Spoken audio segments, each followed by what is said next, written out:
2 અધૂરો છે, તે આજે પૂરો કરીએ. અનુપચંદ મલુકચંદભાઈ ભરૂચવાલા ઉપર આ પત્ર છે.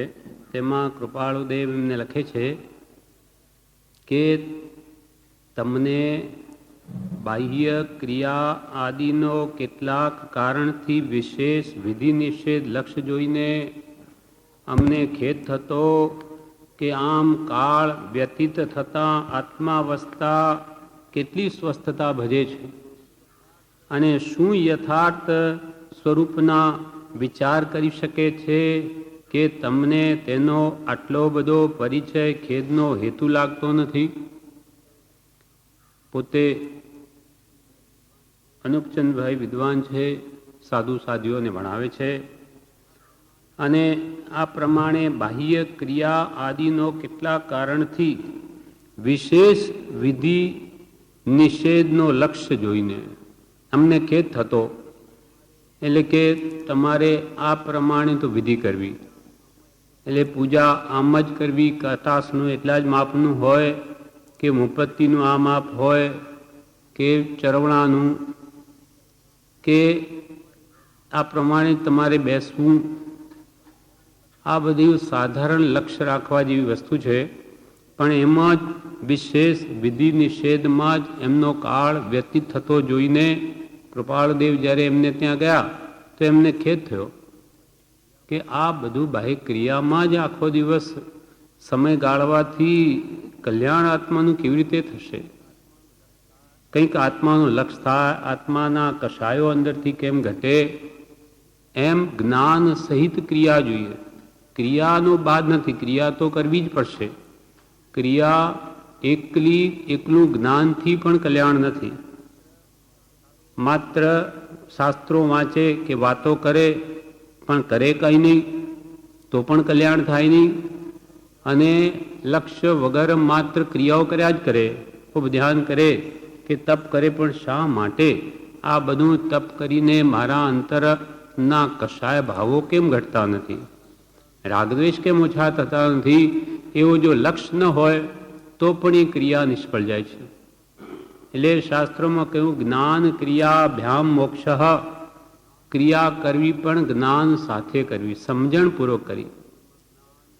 પ્રથમ જ્ઞાનને પછી અહિંસા શ્રી સિદ્ધાંતે ભાખ્યો. પ્રથમ જ્ઞાનને પછી અહિંસા શ્રી સિદ્ધાંતે ભાખ્યું. જ્ઞાનને વંદો જ્ઞાન મનિંદો, જ્ઞાનીએ શિવ સુખ ચાખ્યું. જ્ઞાનીએ શિવ સુખ ચાખ્યું માટે જ્ઞાનને વંદો, મન નિંદો, એની નિંદા ન કરો, પણ પ્રથમ જ્ઞાનને પછી ક્રિયા. પહેલું સમજો, જાણો. સત્સંગ વગર શું કરવા યોગ્ય છે, શું ત્યાગવા યોગ્ય છે, એ બધું યથાર્થ રીતે સમજીને જ્ઞાનીની આજ્ઞા પ્રમાણે જેમ કહ્યું છે તેમ જ કરો તો યથાર્થ છે.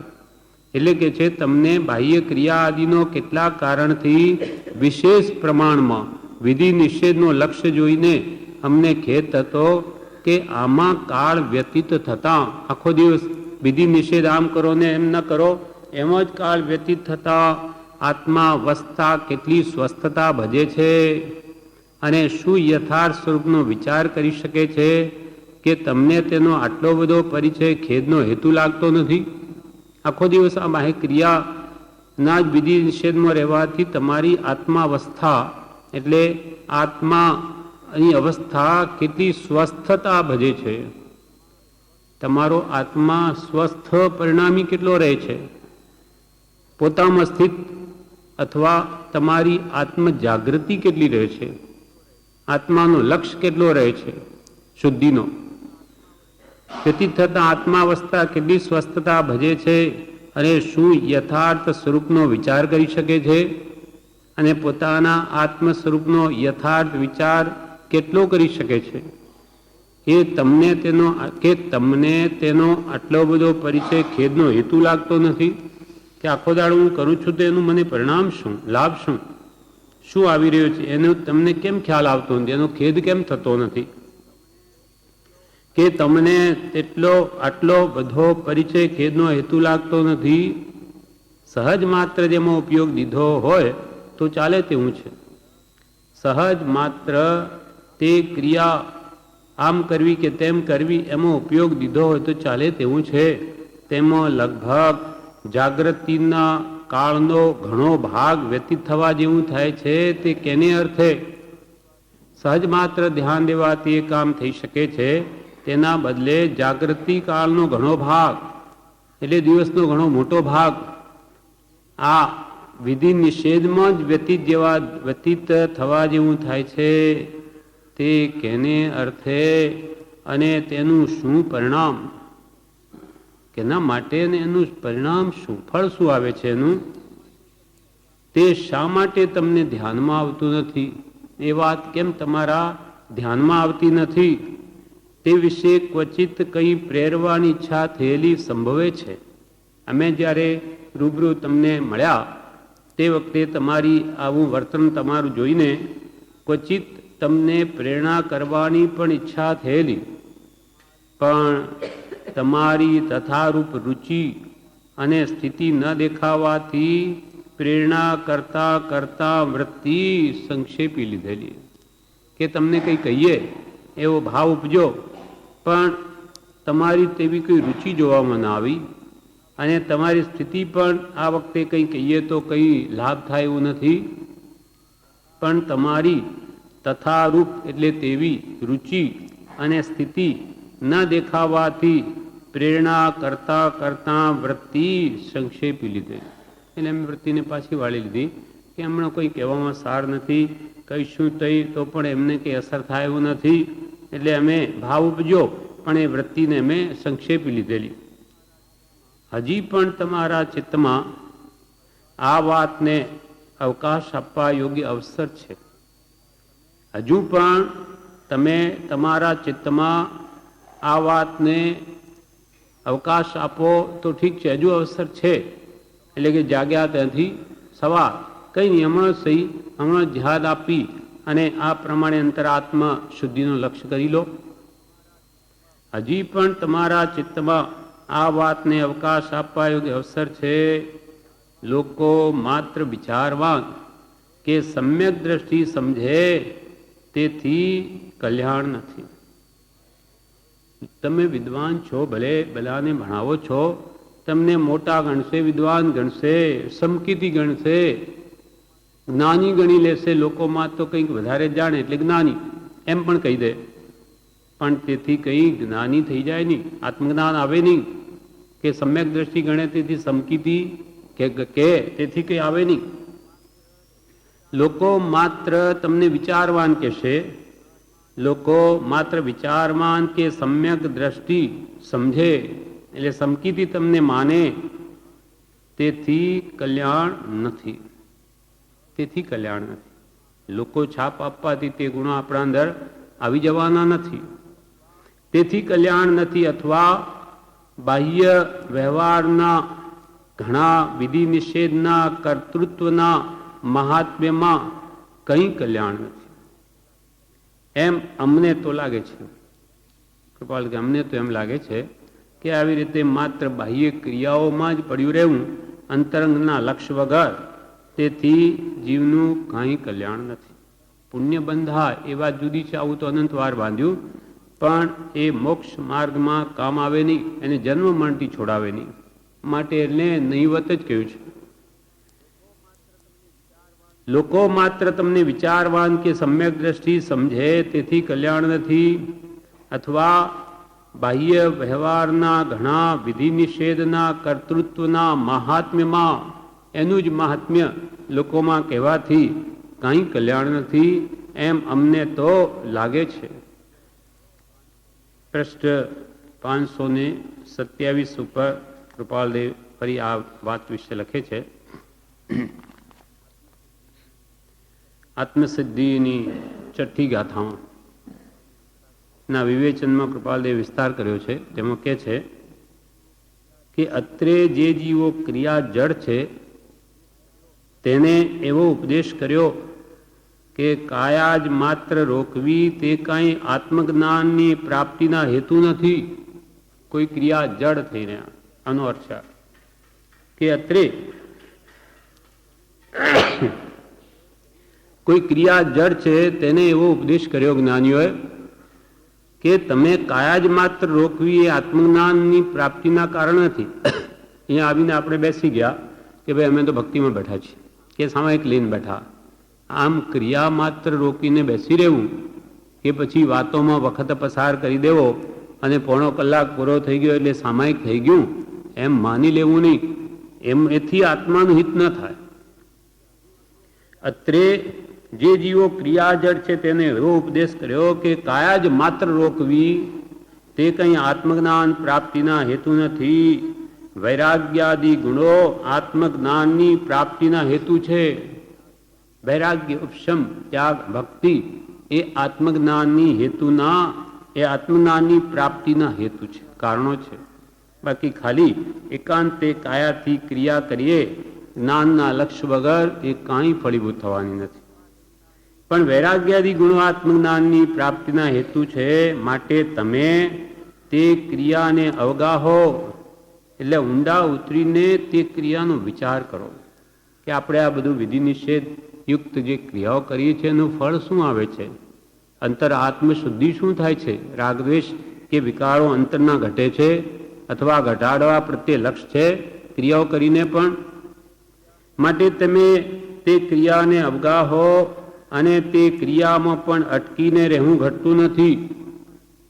ક્રિયામાં પણ અટકીને રહેવું ઘટતું નથી, કેમ કે આત્મજ્ઞાન વિના તે પણ ભવનું મૂળ છેદી શકતા નથી.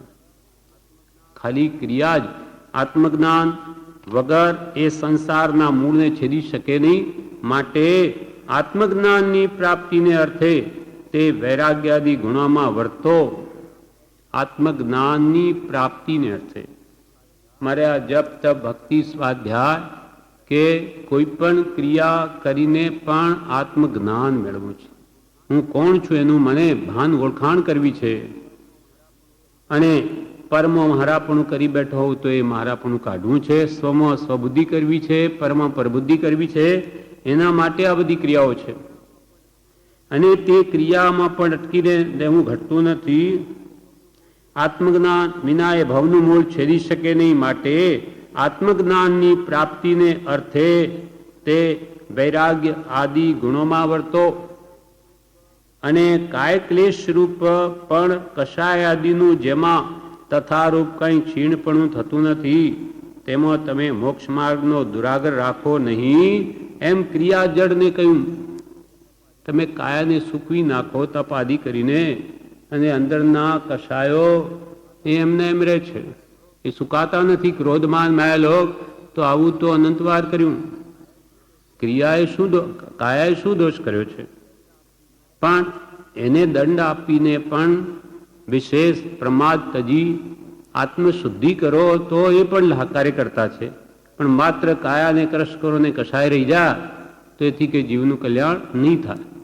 એટલે ક્રિયાજળને જ્ઞાનીઓ એમ કહ્યું કે માત્ર કાય ક્લેશરૂપ તપ કરી અને કષાય આદિનું ક્રોધમાન માયાલોભાદિનું જેમાં તથારૂપ કંઈ ક્ષીણપણું થતું નથી, ક્રોધમાન માયાલોભ ઘટતા નથી, તેમાં તમે મોક્ષ માર્ગનો દુરાગર રાખો નહીં.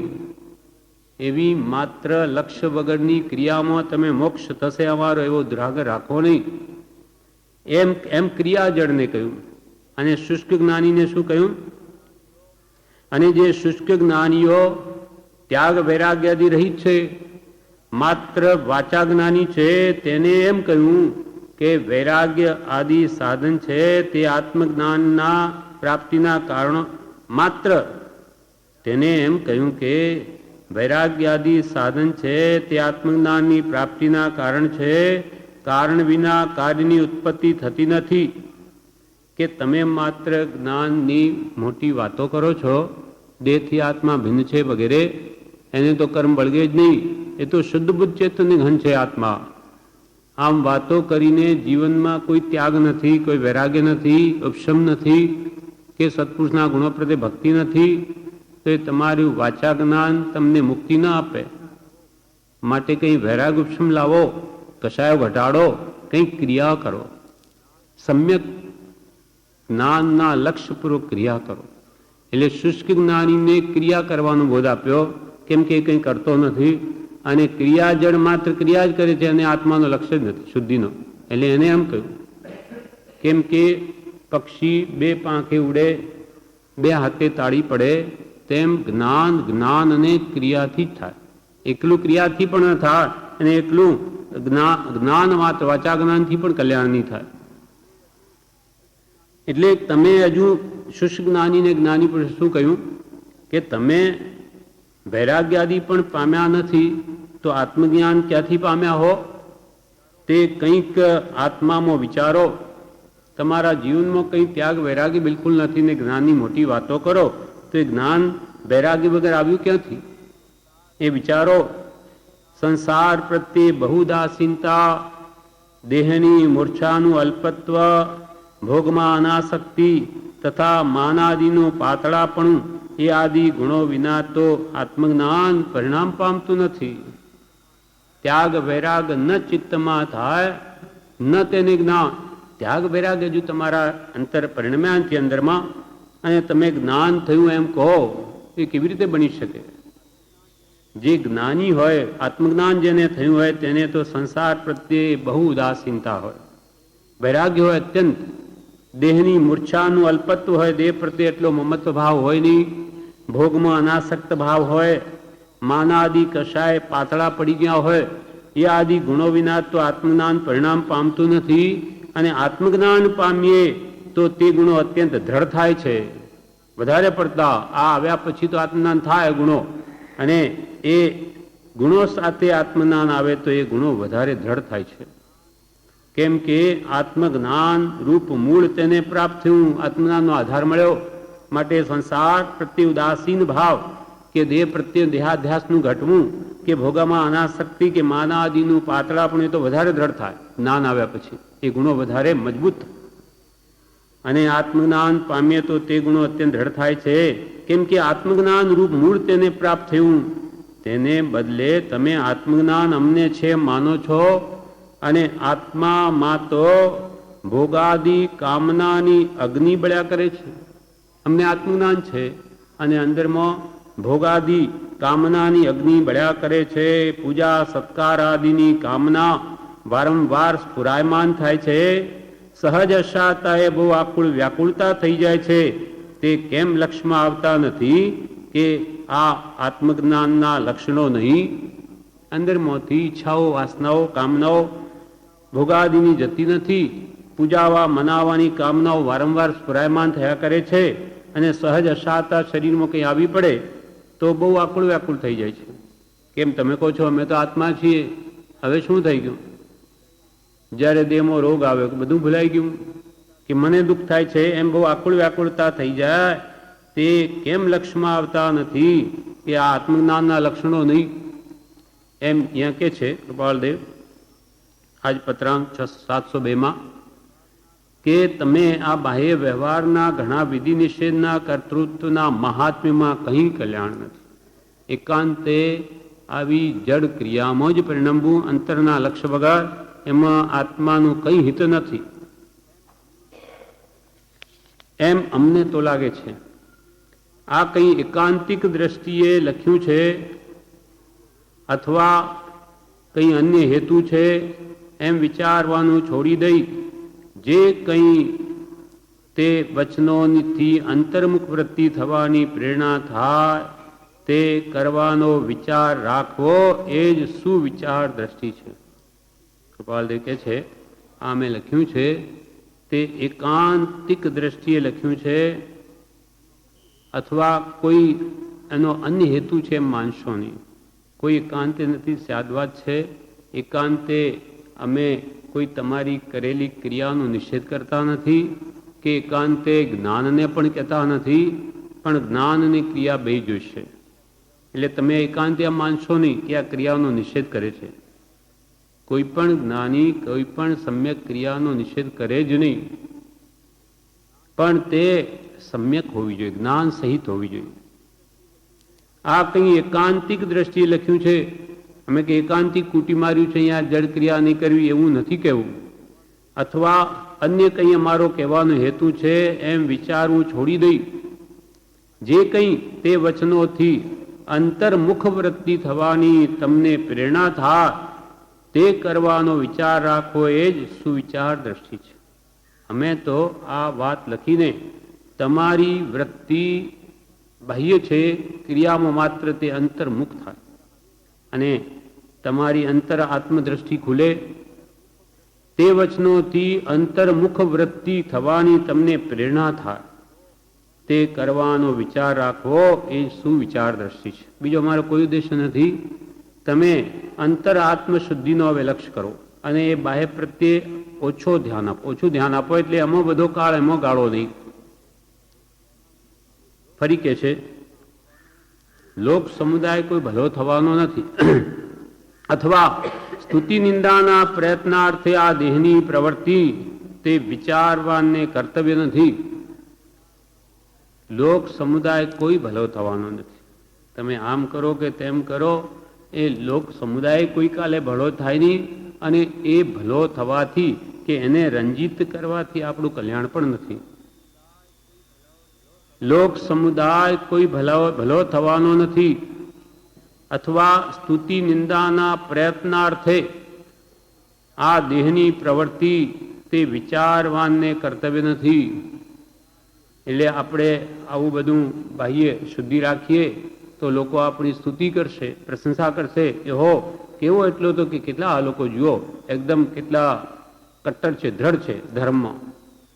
એમ બધી લોકોની સ્તુતિ કરાવવા લોકો પાસે કે આપણી સ્તુતિ લોકો કરે, પ્રશંસા કરે અથવા નિંદા ન કરે આપણી, તે માટે એમ કરીએ છીએ. લોક સમુદાય કોઈ ભલો થવાનો નથી. કૃપાલદેવે 37મા પત્રમાં જુઠાભાઈને લખ્યું, જગતને રૂડું દેખાડવા અનંત વાર પ્રયત્ન કર્યો પણ તેથી કંઈ રૂડું થયું નથી અને એ કોઈ કાળે રૂડું થઈ શકે એમ જ નથી. આપણું રૂડું કેમ થાય એ જોવું. જગત ગમે તેમ કહેતી શું, કેમ કે આપણું હિત તો આપણા ભાવો ઉપર છે. એટલે લોક સમુદાય કોઈ ભલો થવાનો નથી અથવા સ્તુતિ નિંદાના પ્રયત્નાર્થે આપણી લોકો સ્તુતિ કરે કે નિંદા ન કરે એના પ્રયત્નાર્થે આ દેહની પ્રવૃત્તિ એ વિચારવાનને કર્તવ્ય નથી. સાચા જેને આત્મદ્રષ્ટિ ખુલી છે તે જ વિચારવાન છે. તેને આવું લોકોને સારું દેખાડવા માટે કરવું છે એ કર્તવ્યરૂપ નથી. બાહ્ય ક્રિયાના અંતર્મુખ વૃત્તિ વગરના વિધિ નિષેધમાં કંઈ પણ વાસ્તવ્ય કલ્યાણ રહ્યું નથી. ફરી કહ્યું, બાહ્ય ક્રિયાના ઉપરથી અંતરના લક્ષ્ય વગરની, બાહ્ય ક્રિયાના અંતર્મુખ વૃત્તિ વગરના, અંતર્મુખ વૃત્તિ નથી, લક્ષ્ય આત્માનું નથી. એ એવી ક્રિયાના બાહ્ય ક્રિયાના વિધિ નિષેધમાં કંઈ પણ વાસ્તવ્ય એટલે વાસ્તવિક ખરી રીતે કલ્યાણ રહ્યું નથી. ગચ્છાદિ ભેદને નિર્વાહવામાં, નાના પ્રકારના વિકલ્પો સિદ્ધ કરવામાં આત્માને આવરણ કરવા બરાબર છે. ગચ્છાદિ ભેદ નિર્વાહવામાં, પોતાના મત કે પક્ષને ચલાવવામાં કે ભાઈ આપણો તો જો આ કુલ ધર્મ છે, આપણો આ શ્વેતાંબર પક્ષ કે દિગંબર કે સ્થાનકવાસી કે તેરાપંથી, આપણે તો આ પ્રમાણે જ કરવાનું, એમ જ કરીએ તો જ ધર્મ થાય, નહીં તો મિથ્યાત્વ લાગે. આમ જે કલ્પનાઓ જીવે ઘડી હોય અને તેમાં જ કલ્યાણ માની બેઠો હોય, ગચ્છના મતભેદ નિર્વાહવામાં, ગચ્છાદિ ભેદને નિર્વાહવામાં. જેમ કે અહીંયા આપણે આવ્યા, કૃપાળુ દેવે બધું દેવગણ શ્વેતાંબર કે જ્યાં જ્યાં ઠીક લાગ્યું એ પ્રવૃષિ વગેરે અહીંયા લીધું. પ્રવૃષિ પોતે સ્થાનકવાસી હતા.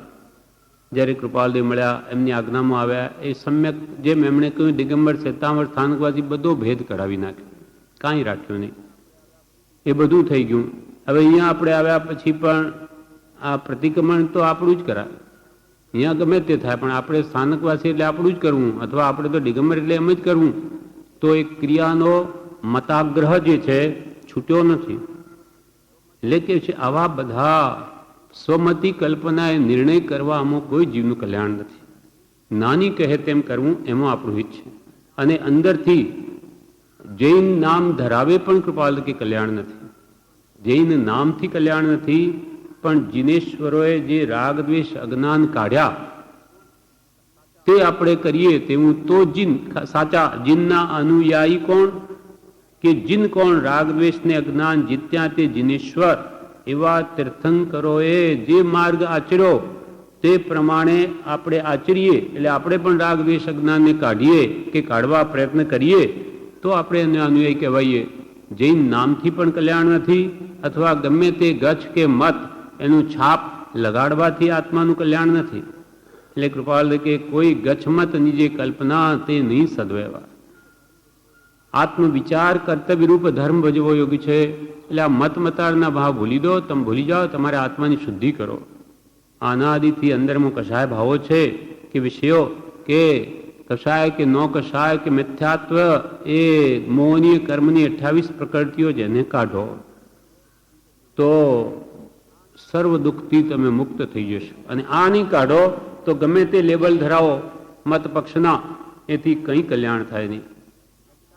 એટલે અહીંયા કે છે ગચ્છાદિ ભેદને નિર્વાહવામાં, નાના પ્રકારના વિકલ્પો સિદ્ધ કરવામાં, અનેક પ્રકારે વિકલ્પો કરીને અમે જે આ મત કયો છે ને જ સાચો, અને નાના પ્રકારના વિકલ્પો સિદ્ધ કરવામાં આત્માને આવરણ કરવા બરાબર છે. પોતાનું નિશ્ચિત કરી પોતાની મતિ કલ્પના મત પક્ષને અને એને જ ઘૂંટ્યા કરવો અને એ જ બીજામાં બેસાડવું તો કે એ તો આત્માને આવરણ કરવા બરાબર છે. અને કાંતિક માર્ગ પણ સમ્યક એકાંત એવા નિજ પદની પ્રાપ્તિ કરાવવા સિવાય અન્ય હેતુએ ઉપકારી નથી. અનેકાંતિક માર્ગ, ભગવાન મહાવીરનો માર્ગ કેવો?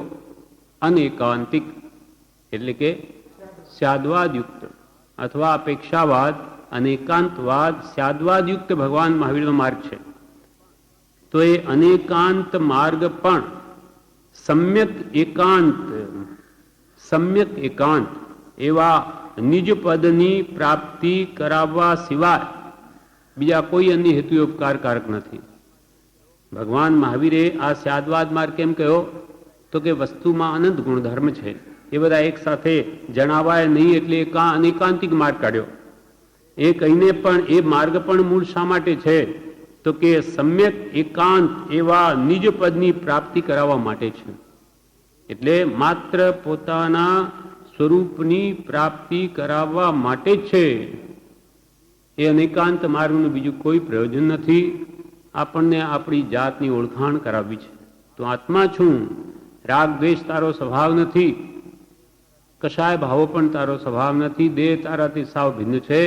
તું તો જ્ઞાતા દ્રષ્ટા જ્ઞાન દર્શન ચારિત્રમય છું અને દેહાદિ બધું પર છે. માટે એમાં રાગદ્વેષ કાઢ, એમાં મમતા ભાવ કાઢ. એ માત્ર જણાવવા અર્થે જ આ અનેકાંતિક માર્ગ સ્યાદવાદ માર્ગ ભગવાન તીર્થંકરોએ ઉપદેશ્યો છે. તે માત્ર સમ્યક એકાંત, માત્ર એકાંત એવા નિજ પદની પ્રાપ્તિ કરાવવા માટે જ. તે સિવાય બીજા અન્ય હેતુએ તે ઉપકારી નથી. એટલે સ્યાદવાદનો આધાર લઈને બધી ક્રિયાઓ ને જ પોષવી એમ નથી કહ્યું, પણ બધી ક્રિયાઓ આત્માર્થે જ ભગવાને યોજી છે. અન્ય હેતુએ ઉપકારી નથી એમ જાણી લખ્યું છે. તે માત્ર અનુકંપા બુદ્ધિએ, અમે આ તમને લખ્યું છે માત્ર અનુકંપા બુદ્ધિએ, દયા હોવાથી કે તમે વિદ્વાન છો, સમજી શકો છો વાતને, અને તમે અંતર્મુખ દ્રષ્ટિ ન કરો અને અંતરના દોષો ન કાઢો તો કોણ કાઢશે? એવી દયા આવે છે અમને. તે માત્ર અનુકંપા બુદ્ધિએ, નિરાગ્રહથી, કોઈ પણ પ્રકારના મતાગ્રહથી અમે આ કહ્યું નથી કે નિષ્કપટતાથી. તમારે અંદરમાં બીજો ભાવ છે અને તમને બીજું એવું કોઈ નથી. સરળતાથી કહીએ છીએ નિષ્કપટ, નિર્દંભતાથી, કોઈ દંભ નથી એમાં અમારો. અને હિતાર્થે લખ્યું છે, માત્ર આત્માના હિતને અર્થે લખ્યું છે. એમ જો તમે યથાર્થ વિચારશો તો દ્રષ્ટિગોચર થશે. તમે પણ આવી રીતે જો અમે લખ્યું છે એ મધ્યસ્થતાથી વિચારશો તો તમને પણ દ્રષ્ટિગોચર થશે અને વચનનું ગ્રહણ કે પ્રેરણા થવાનું હેતુ થશે. આ મેં એટલું બધું લખ્યું, એ વચનો તમારાથી ગ્રહણ થશે કે તમને આત્મ કલ્યાણ કરવાની ના પ્રેરણારૂપ આ વચનો થશે. તમારા જો અંતરાત્મદશા જાગૃત થઈ ગઈ, આત્મહિત કરવાનો જો ભાવ યથાર્થ જન્મ્યો તો આ અમારું લખેલું સફળ છે.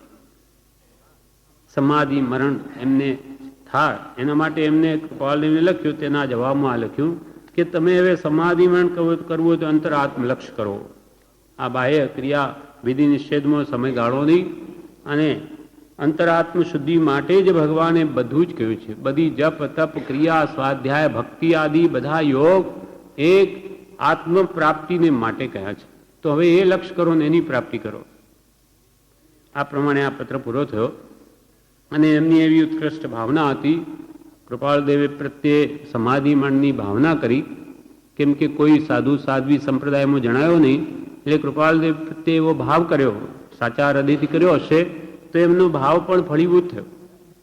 તે કૃપાળદેવ તો અંત વખતે કોઈ ત્યાં ગયા નહીં, પણ એ જ અનુપચંદભાઈ પાલિતના ઉપર ચડી રહ્યા છે દર્શન કરવા. ત્યાં વચ્ચે એમને ચક્કર આવ્યા. એ જતા એ ઉપર ચડતા હતા, ત્યાં રસ્તામાં ચક્કર આવ્યા અને ત્યાં જ પગથિયા ઉપર બેસી ગયા. ત્યાં બેઠા કે ઉપરથી પ્રભુશ્રીજી ઉતરી રહ્યા હતા. આ યોગાનુયોગ કેવો મળે બેસે. યોગાનુયોગે ત્યાં પ્રભુશ્રી આવી પહોંચ્યા અને તેમને કહ્યું કે મને ઓળખ્યો? ત્યારે અનુપચંદભાઈએ કહ્યું કે હા ઓળખ્યો. ત્યારે પ્રભુશ્રી કહે કે હે પ્રભુ 20 દુહા તમને યાદ છે? તો કે હા મને યાદ છે. ત્યારે પ્રભુશ્રી કે બોલો. ત્યારે બોલો. ત્યારે એમણે પહેલો ગાથા બોલી, હે પ્રભુ શું કહું, દીનાનાથ દયાળ હું તો દોષ અનંતનું ભાજન છું કરુણા. તો કે ફરી બોલો. ફરી બોલો. ફરી બોલો. ફરી બોલાવો. ફરી બોલો. આમ 3 કે 4 વાર બોલાવ્યું કે બોલતા બોલતા એ ભાવોમાં એમનો દેહ છૂટી ગયો. એ જ ભાવ. કેમ કે લેશિયા જેમ ટોકરસિંહભાઈની કેમ કૃપાળદેવે બદલી નાખી ત્યાં જઈને ઘરે, જે સન્નિપાતના રોગથી ઘેરાયેલા હતા, પણ હાથના ઈશારો એવા કર્યા જાણે જાદુ કર્યું હું કે એકદમ સન્નિપાત મટી જઈને વાતો કરતા સ્વસ્થ થઈ ગયા. પાછા કૃપાળદેવ ગયા મૂકી દે કે પાછા હતા તેવા તેવા થઈ ગયા. એટલે પાછળ માણસ દોડાવ્યો કે આ તો પાછી એમની સ્થિતિ થઈ ગઈ. તો કે જેમ થવાનું હોય તેમ થાય છે. અને 7 વાગે કૃપાળદેવ પાછા આવે છે સાંજે, કેમ કે એમના જ્ઞાનમાં છે કે હવે દેહ છૂટી જશે. એટલે છેલ્લે વખતે ત્યાં આવીને પાછા સન્નિપાતમાં ગાંઠપણ 4 જણ પકડીને રાખતા હતા. બધાને કહ્યું બધા ખસી જાઓ. બધા એક બાજુ ખસી ગયા અને ફરી હાથનો આવો ઈશારો કર્યો. ઉપર જીવન કલામાં છે આ પ્રસંગ. ફરી હાથના આમ ઈશારા કર્યા અને ફરી એ તો સ્વસ્થ થઈ ગયા. અને કે આપ ક્યારે પધારે? તો કે હમણાં જ આવ્યો. તો કે એક ગાથા બોલ્યા. તો કે આ ગાથા ક્યાં? તો કે આપણે ઈડરમાં આપ અને હું અને ફરી એક જણ હતા આપણે ત્યાં, કે આ ગાથા આ મને જાણવા મળેલી. તો કે ફરી બોલો. એમ બોલતા બોલતા લેશિયા બદલી અને એ ભાવમાં જ એમનો ત્યાં એક હાથનો કૃપાળદેવ ઈશારો કરે છે ઉપર, અને તે જ વખતે એમનો દેહ છૂટી જાય છે. એટલે ત્યાં પછી પદમસિંહભાઈએ તરત જ જઈને પૂછ્યું કે આપે તો આ અજાયબી ભર્યું કામ કર્યું, આ તો આખું ચમત્કાર જેવું થયું. તો કે આમ શું આમ થઈ શકે છે? તો કે કૃપાળદેવ કે આવી રીતે લેશિયા બદલી શકાય છે. લેશિયા બદલી શકાય છે, આવા પુરુષો બદલી નાખે. તેમ પ્રભુશ્રીજીએ એમને કોઈ બીજો ભાવ આવે નહીં, એટલે એવી આત્મભાવમાં લાવીને એમનું સમાધિ મરણ કરાવી દીધું. એટલે સાચા અંતરની ભાવના હોય તો આપણે પણ આવી રીતે એના યોગો મળી આવે છે. સાચી ભાવના હોવી જોઈએ. આ પ્રમાણે આ પત્ર પૂરો થયો. એનું વિવેચન છે, એમાં જણાવે છે બ્રહ્મચારીજી, પત્રાંક 702 નું વિવેચન. શ્રીમદ રાજચંદ્ર આશ્રમ અગાસ અષાઢ સુદ 6 સંમત 2009. પૂજ્યશ્રી કહે સ્યાદવાદ માર્ગ છે. જ્ઞાન એકાંતે માને, ક્રિયા એકાંતે માને તે અયથાર્થ છે. એક જ માર્ગ નથી, જ્ઞાન અને ક્રિયા બેયની જરૂર છે. એકાંતે માને તે મિથ્યાત્વ છે. સત્ય પુરુષાર્થ જીવ કરે તો જ્ઞાન દર્શન ચારિત્ર બધું આવી જાય. સ્યાદવાદ માર્ગ છે. જ્યાં જ્યાં જે યોગી છે ત્યાં સમજવું તે. એટલે કે જ્ઞાન ઘણું બધું વાંચી વિચાર્યો તો કે ભાઈ તમે સમ્યક ક્રિયા કરો, વૈરાગ ઉપશમ લાવો. જ્યાં જ્યાં જે યોગી છે ત્યાં સમજવું તે, ત્યાં ત્યાં તે આચરે. પછી ખાલી વાતો કરતો હોય તો એ ક્રિયા કરો, અને ક્રિયા જ કરતો હોય તેને કે ભાઈ કંઈ વાંચો વિચારો, શાના માટે આ બધું કરો છો? એમ જ્ઞાન અને ક્રિયા બેની જરૂર છે. એકાંતે બધું માને તો મિથ્યા છે. સત્ય પુરુષાર્થ જીવ કરે તો જ્ઞાન દર્શન ચારિત્ર બધું આવી જાય. કલ્પિત વિધિ નિષેધ એટલે જેમાં આત્માનું હિત ન થાય એવા વિધિ નિષેધને છોડીને જ્ઞાનીની આજ્ઞામાં વર્તવાનું છે. એટલી ક્રિયા કરે, એકલી ક્રિયા કરે તો એ કલ્યાણ થાય નહીં.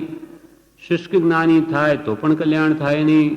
ધર્મ કરવો હોય તો સાવધાની વગર ન થાય. સાવધાનીની જરૂર છે. સમય વર્તે સાવધાન. રામદાસ પરણવા ગયા ત્યારે બ્રાહ્મણોએ કહ્યું કે સમય વર્તે સાવધાન. તે વખતે રામદાસ તો ત્યાગી થઈ ઉઠીને ચાલી નીકળ્યા. અરે કે શું થયું? તો કે હમણાં તમે કહ્યું ને સમય વર્તે સાવધાન, હમણાં કે તું બંધનમાં આવી જઈશ, આ જોડાણ થઈ છે સંસારનું તારું. તો કે તમે સાવધાન થવાનું કે એટલે હું તો થઈ ગયો. સમય વર્તે સાવધાન. તે વખતે રામદાસ તો ચોરી છોડીને ચાલી નીકળ્યા. તેમ આત્મભાવનાનો વિચાર કરવાનો લક્ષ્ય રાખવો યોગી છે. અનુપચંદ ભાઈને સમાધિ મરણ થવા આ પત્ર લખેલ છે. તેમ આત્મભાવના વિચાર કરવાનો લક્ષ્ય રાખવો યોગી છે. કોઈ પણ ક્રિયા કરતા આ મારા આત્માના માટે કરું છું, આત્મશુદ્ધિ માટે કરું છું, આ લોક કે પરલોકના સુખ માટે નહીં.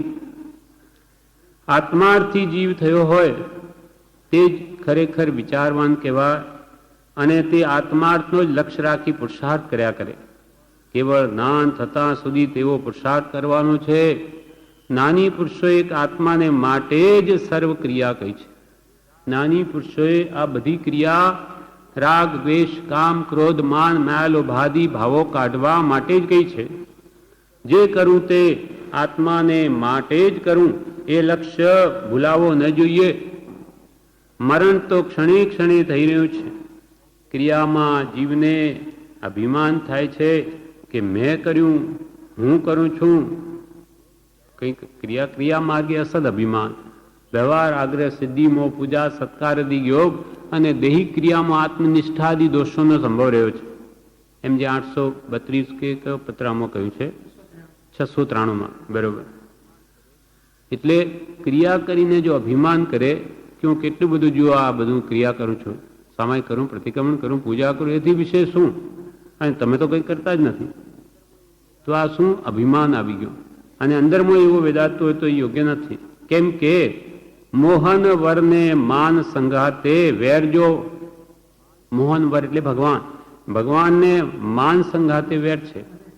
તમે આ ક્રિયાઓ કરો અને મોટાઈ માની બેસતો પોતાની જાતને તો મોહન વર આવે નહીં તમારી પાસે.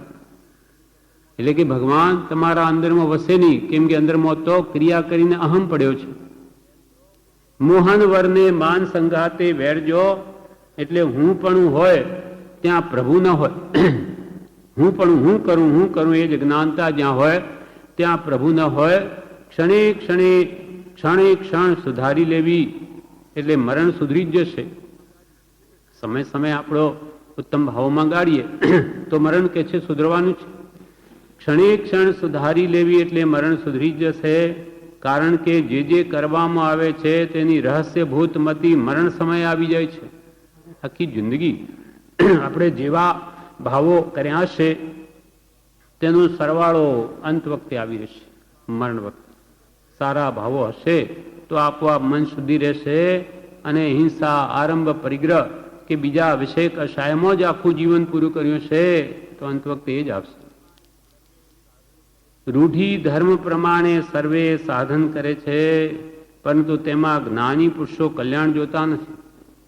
રૂઢિ ધર્મ પ્રમાણે આત્માર્થના લક્ષ્ય વગરની માયાર્થ જડ ક્રિયાઓ જીવ કર્યા કરે, ગમે એટલા ધ્યાન કરે કે તપ કરે, પણ તપ કરીને ઈચ્છા નિરોધસ તપઃ, જે અંતરંગ ઈચ્છાઓને રોકવી તેને જ્ઞાનીઓ સાચું તપ કહ્યું છે.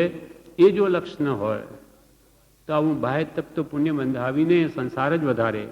દેવલોક આદિ આપે ત્યાં મોહ કરીને પાછો સંસાર વધે. પણ મારે નિવૃત્તિ લઈ ખાવા પીવાનું મૂકી દઈ અંતરાત્મામાં લક્ષ્ય કરીને અમારા કષાય ભાવોને ઘટાડવા છે. સ્વાધ્યાય કરીને તત્વ સમજવું છે, એમાં પ્રમાદ કરે છે આ ખાવા પીવા વગેરે અને આત્મા અણાહારી છે એમ ધારીને એ છોડીને સ્વાધ્યાય ધ્યાન ચિંતન મનનમાં લાગે તો એ કાર્યકારી છે. એમ રૂઢિ ધર્મ પ્રમાણે સાધન કરે, પણ તેમાં જ્ઞાની પુરુષો કલ્યાણ જોતા નથી. કલ્યાણ એ જ કે જીવના કષાયો ઘટે, કષાય ઘટે તેટલું કલ્યાણ, તે જ કલ્યાણ. કષાયો ન ઘટે તો માત્ર શરીરને સુકાવા માત્રથી જીવનું કલ્યાણ નથી. કષાય ઘટે તે જ કલ્યાણ. પરમાર્થ ભાવ એટલે સમ્યક ભાવ, તે પણ ક્વચિત ક્વચિત કોઈ વિરલા જીવોને હોય છે. આત્મની શુદ્ધિ પરમ અર્થ. આત્મ પરમ એટલે ઉત્કર્ષ, અર્થ એટલે પ્રયોજન. ઉત્કૃષ્ટ પ્રયોજન છે આત્મશુદ્ધિ. કેમ કે મોક્ષ કયો? નિજ શુદ્ધતા. એ લક્ષ્ય હોય તો જ એ પરમાર્થ સાધ્યો. પરમાર્થ ભાવ એટલે સમ્યક ભાવ, તે તો આ કાળમાં ક્વચિત ક્વચિત કોઈ વિરલા જીવોને જ હોય છે આત્માર્થનું લક્ષ્ય. બાકી તો બધું ધર્મના નામે સર્વત્ર ધમાધમ છે. ધર્મ નામે ધમાધમ મચી, પણ ધર્મ માર્ગ રહ્યો દૂર રે. આનંદજીને પણ લખવું પડ્યું સ્તવનમાં. ધર્મ ધર્મ કરતો જગ સહુ ફિરે રે, ધર્મ ધર્મ કરતો જગ સહુ ફિરે રે. ધર્મ ન જાણે ઉમર મજીને સાર, ધર્મ ન જાણે ઉમર મજીને સાર. ધર્મજીને સર ચરણ ગયા પછી, કોઈ ન બાંધે હું કર્મજીને સર, કોઈ ન બાંધે હું કર્મજીને સર. ધર્મજીને સર ગાઉં રંગ શું. ધર્મનાથ ભગવાનના સ્તવનો આનંદજી કહે છે કે દુનિયા બધી ધર્મ કરીએ છીએ અમે. ધર્મ ધર્મ કરતો જગત સૌ ફિરે, પણ ધર્મને જાણે એવો મર્મ જીનેશ. ધર્મનું રહસ્ય શું કંઈ જાણતા નથી. ધર્મને જાણે એવો મર્મજી. ધર્મ જીનેશ્વર ચરણ ગયા, ધર્મ જીનેશ્વર ભગવંતના ચરણ ગયા પછી તો કોઈને બાંધે એવું કર્મ જીનેશ્વર. જો સાચો ધર્મ હૃદયમાં પરણમી જાય તો એને કર્મનો બંધ જ ન થાય. સાચો ધર્મ સમ્યક દર્શન પછી જ શરૂઆત થાય છે એની. પણ દુનિયા બધી કે ધર્મ કરીએ એમ લઈ મંડ્યા છે, તેમ અહીંયા કહ્યું કે આવી રીતે સાચા ધર્મને તો કોઈ વિરલા સમજે છે. શુદ્ધ ભાવમાં જીવતી રહી શકાતું નથી. તેના માટે પ્રયત્ન કરવો જોઈએ. કોઈને દૂધના ઉભરાની માફક ક્ષણિક વૈરાગ આવી જાય અને માને કે મને ઘણો વૈરાગ રહે છે, પણ જ્ઞાની તે સ્વીકારે નહીં. તેવું તો અનંત ભવથી થવા કર્યું છે. અનંત ભરતી આ જીવને બાહ્યાવા ત્યાગ વૈરાગ શું દીક્ષા લઈ લીધી, પણ જ્ઞાનીની આજ્ઞામાં વર્તે તો જ મનુષ્ય દેહનું સાર્થક થઈ શકે તેવું છે. જ્ઞાની પુરુષો શું કહે છે એ જાણી શ્રદ્ધી અને તે પ્રમાણે વર્તીએ જ જીવનું કલ્યાણ છે. જાણવું એ સમ્યક દર્શન, શ્રદ્ધવું એ સમ્યક જાણવું એ સમ્યક જ્ઞાન, શ્રદ્ધવું એ સમ્યક દર્શન, અને તે પ્રમાણે વર્તવું તે સમ્યક ચારિત્ર છે. અને આ રત્નત્રયની એકતામાં જીવનો મોક્ષ છે. ખાલી જાણવા માત્રથી કલ્યાણ નથી. જાણીને કે ભાઈ મને શ્રદ્ધા છે એમ કહેવા માત્રથી કલ્યાણ નથી. સાચું શ્રદ્ધાન હોય તો એવા એના જીવનમાં આવ્યા વગર રહે નહીં યથાશક્તિ, અને નહીં આચરી શકે તો તેનો એને ભાવ હોય છે. પણ કરવું તો પડશે. એટલે અહીંયા કે છે પણ જ્ઞાનીની આજ્ઞામાં વર્તે જ આ મનુષ્ય દેહનું સાર્થક થઈ શકે એવું છે. ઘણા પુણ્ય આપણને જોગ મળ્યો છે, તે હવે વૃથા જવા દેવો નહીં. એ આપણા હાથની વાત છે. બ્રહ્મચારી વિવેચનમાં કહે છે કે આવો જે આપણને જોગ મળ્યો સાચા દેવગુરુ ધર્મનો, હવે આ જોગને વૃથા જો નહીં જવા દેવો હોય તો આપણા હાથની વાત છે. આપણે એનો ઉપયોગ કરી શકીએ એમ છે, સદુપયોગ. બાહ્ય ક્રિયાના વિધિ નિષેધ એટલે બાહ્ય ક્રિયામાં વિધિ નિષેધ એટલે શું તે કહે છે કે મુનિ વગેરે એ અમુક પ્રકારે રહેવું, તેમણે અમુક જગ્યાએ ચોમાસું કરવું, પૂજા આમ જ કરવી કરાવવી વગેરે વાતોમાં બાહ્ય લક્ષ્ય રાખી વખત પ્રસાર કરવો, તે બાહ્ય ક્રિયામાં આમ કરવું ને આમ ન કરવું, એમાં જ વખત પ્રસાર કરવો, તે મારે તો આત્મા માટે જ કરવું છે એવો લક્ષ્ય જ્ઞાની પુરુષના આશ્રય વગર થઈ શકે તેમ નથી. સાચા સત્પુરુષ નહીં મળ્યા હોય તો એના આશ્રય વગર કે છે એવો સાચો લક્ષ્ય પણ જેમને નહીં થાય. ક્રિયાઓ ખૂબ કરે છે બહાર આજે પણ સંપ્રદાયમાં, પણ માથે સાચા સદગુરુ નહીં હોવાથી તે માત્ર અલ્પમાત્ર પુણ્યબંધનું કારણ થાય અને અંતરના દોષો જતા જ નથી. અને એમાં જીવ માની બેસે કે મેં તો આટલા ઉપવાસ કર્યા, કે આ તપ કર્યું, સિદ્ધિ તપ કર્યું, કે ફલાણું કર્યું, અને આટલી ક્રિયા કરી, આજે તપ કરીને એમાં ધર્મ બનાવી જાય છે. અને અંદરના જે અનાદિના દોષો છે, આ કામ, ક્રોધ, માન, માયા, લોભાદી, કે હાસ્ય, રતિ, અરતિ, ભય, શોક, જુગુપ્સા, સ્ત્રીવેદ, પુરુષવેદ, નપુંસકવેદ વગેરે, કે મિથ્યાત્વ સૌથી મોટું પાપ, એ ભાવો જતા જ નથી, એ તરફ લક્ષ નથી. એ વિચારીને એને કાઢવા જોઈએ. એના માટે બધી બાહ્ય ક્રિયા છે, અંતર શુદ્ધિ માટે. તે લક્ષ્ય જ્ઞાની ગુરુ હોય તો કે કરાવે, નહીં તો કોણ કરાવે? પણ બાહ્ય ક્રિયામાં આત્માનો લક્ષ્ય તો જ્ઞાની ગુરુ જ કરાવી શકે. જ્ઞાની પુરુષના આશ્રય વગર તે થઈ શકે એમ નથી. મહાપુરુષોને જીવો ઉપર કેટલી કરુણા હોય છે. માત્ર અનુકંપા બુદ્ધિએ તેમણે નિરાગ્રહથી, નિષ્કપટતાથી, નિર્દંભતાથી અને હિતાર્થે લખ્યું છે. કૃપાળુ દેવે આ એમના ઉપર લખ્યું કે આપણા ઉપર બધા માટે. તે કે છે નિરાગ્રહતા, તેમને કોઈ આગ્રહથી નથી લખ્યું કે ભાઈ અમે આ સત્તામણના છીએ, દિગંબર પક્ષના છીએ, સ્થાનકવાસીના છીએ, કાંઈ જ નહીં. અમે તો આત્મ પક્ષના છીએ, આત્મશુદ્ધિ કરવી એ જ અમારો ધર્મ છે. એમ નિરાગ્રહતાથી, નિષ્કપટતાથી, નિર્દંભતાથી અને માત્ર હિતને અર્થે, તમારા કલ્યાણને અર્થે લખ્યું છે. આ પત્ર તેમના ઉપર જ લખેલ છે એમ ગણવાનું નથી. બધું આપણા માટે જ કહ્યું છે એમ સમજવું. આપણા બધા માટે. બ્રહ્મચારીજી કે આ પત્ર હવે કે ભાઈ આ તો એમને ક્રિયા શુદ્ધિ કરવા માટે કહ્યું, પણ આપણે પણ શું કરીએ છીએ? આપણે પણ જો રોજે સરવાળો નહીં રાખીએ, ધંધો કરે કમાવા અને દિવાળીએ જુએ જ નહીં